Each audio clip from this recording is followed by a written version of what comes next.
Hey family, welcome to another beautiful day. Whew, it's been a busy week, and I know you just can't wait to kick back and relax and enjoy a weekend. Well, I do want to thank you for tuning into Cool Points. We've had a phenomenal week, and a lot of people have been sending in comments and DMs and instant messages saying how this is literally setting the atmosphere for the day. And I say to God be the glory. Today's cool point that I sent out was about overextending yourself. I don't know where it came from, but many of us believe by overextending ourselves, more people will appreciate us, but that's not true. The reality is when we overextend ourselves to please people, they value us less. They value your time less. They value your sacrifice less. And pretty much we start catering to their world and builds a false perception for us. In the end, we're worn out. We're tired, we're stressed out, and guess what? It's nobody else's fault but us. Because we take on projects and we do things that we know is outside of our time, time that we're supposed to sleep. And I'm guilty of that. I'll try to save the world or help somebody by sacrificing my sleep time or sacrificing time with my family or sacrificing time that I should be resting. And I learned that you have to pace yourself in life. You have to pace yourself because sometimes we'll get caught up in somebody else's dream or somebody else's vision, and our vision never comes to pass. The number one thing in our life that does that is our jobs. Now, I'm not telling you to quit your job. I'm not telling you nothing like that. What I'm saying is we all had dreams and then we had to go to work. And then because most of us like to do our job and do it right and do it proficiently and to be the best that we are at our jobs, we focus so much on that 25 years, 20 years on to that. By the time we've all been used up, our dream still hasn't come to fruition. In this season of your life, the two things you got to take control of is overextending yourself and dreaming again. You got to dream again. You got to dream again. I talk to women a lot and I ask them, what dream did you have that you wanted to fulfill in your lifetime before you started having kids or before you got married and started taking on the dreams and goals and ambition of your spouse? I ask men, what dream did you have growing up that life smacked you in the face? You may be doing a prison bid, or you may have messed up and you got a blotch on your record and it seems like that dream won't come true. My friends, I want to tell you that dreams do come true, and do not, my friend, please, please, please don't give up on your dream. Don't stop focusing on that. It's very important today that you just remember your dream means something. The Bible says without a vision, people perish.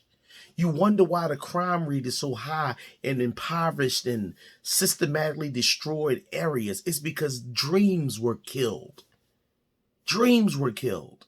Have you ever looked at the educational system, how they throw in all these new formulas and stuff, and it confuses the kids, and the kids stop wanting to go to school, and it puts a dampener on their learning ability, and then years later you find they can't read, they can't write. It's because systems will cloud your perception to kill your dream.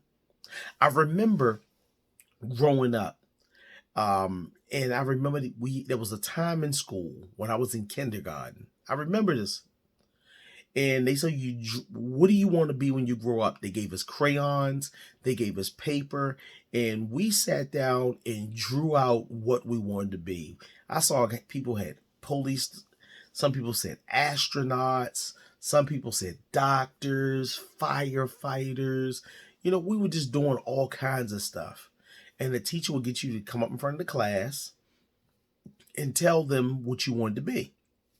And we would talk and we would just have a great time. We would run home with that picture to show our mom.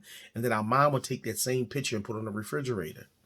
Well, guess what? Jump 2 or 3 years into the future. You get in school. And your teacher said, what do you want to be when you get older? What your profession? And you say that same thing. And they said, well, with grades like you got, you can't do that. Now, remember, your child spends all this time with that teacher who's telling them, based on what I see or based on what I believe or based on what I quote unquote know, you'll never attain that dream.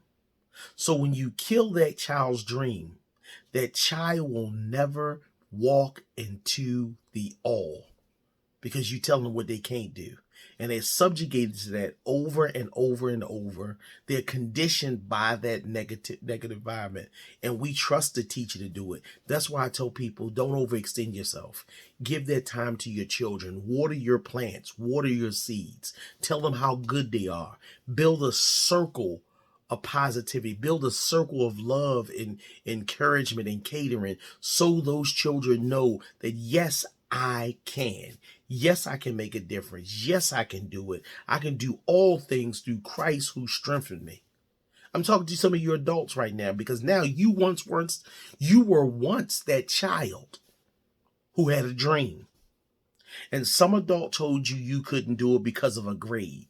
Do you know how asinine that sounds? Because of, I'm going to say this, and I'm not trying to be disrespectful to teachers.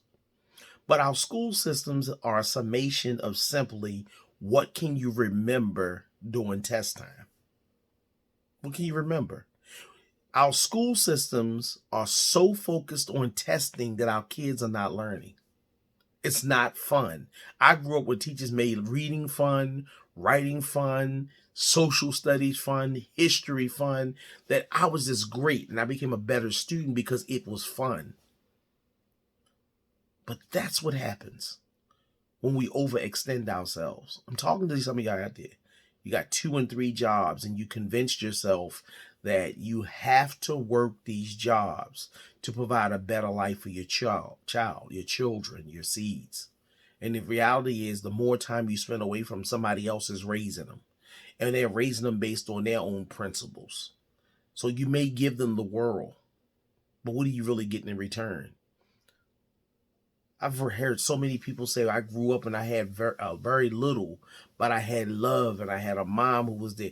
See, these are the things that children remember. They don't understand abandonment because you were actually trying to do your job. But I'm saying all this today, y'all, is that we got to remember, don't overextend yourself. Stop being a people pleaser. Focus on your dreams. Dream again. Somebody out there need to dream again. Dream again. You can do it. You can do it. I believe in you. Trust me, I wouldn't be doing this if I didn't believe you. There are people out there today who can get it done. The cure for cancer was probably inside the minds of one of those kids that a science teacher told them they can't be a scientist.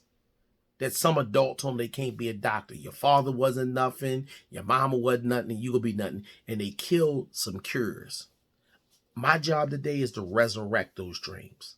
I want you to take a piece of paper out today. I'm a challenge. I don't care how old you are.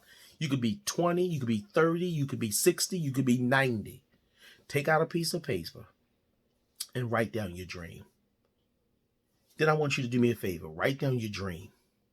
And then I want you to do a 1-year goal. What are you going to do to get to that dream? What are you going to do to save?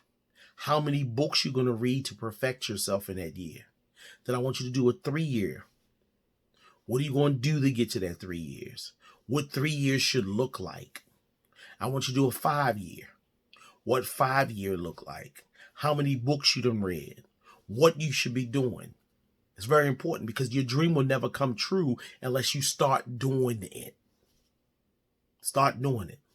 Then I want you to do a 10-year. So you got a 1, a 3, a 5, a 10-year. Because in 10 years, it's going to happen. The reality is whatever we do for 30 days becomes a habit. So that's why I tell people you have to read. You have to read. Why? Because reading becomes a habit. And I'm not talking about Harlequin romance novels. I'm talking about reading something that's going to help further your intellect to prepare you for the next level of your dream. I used to hate math. You'd be surprised right now I do car finance. The reason I hated math, because the systems didn't make sense to me. But when they begin to make sense to me, which was when dollars and cents, I understand money. And if you ever want to get to the next level of your dream, your goal, you have to master those things you don't know. You got to master money. You got to master time management. You got to master sowing and investing in you, which means you're going to spend a lot of money on books, a lot of money on mentorship, a lot of money on classes. Don't be afraid to pay someone to teach you who or where you want to be. You're not going to always get the homeboy hookup. I'm talking about dream again. I'm talking about don't overextend yourself into somebody else's dream that yours don't come to pass. My friend, you can do it. Trust in God. You can do it. My job, I'm a resurrector. Call me the resurrector. I believe in people.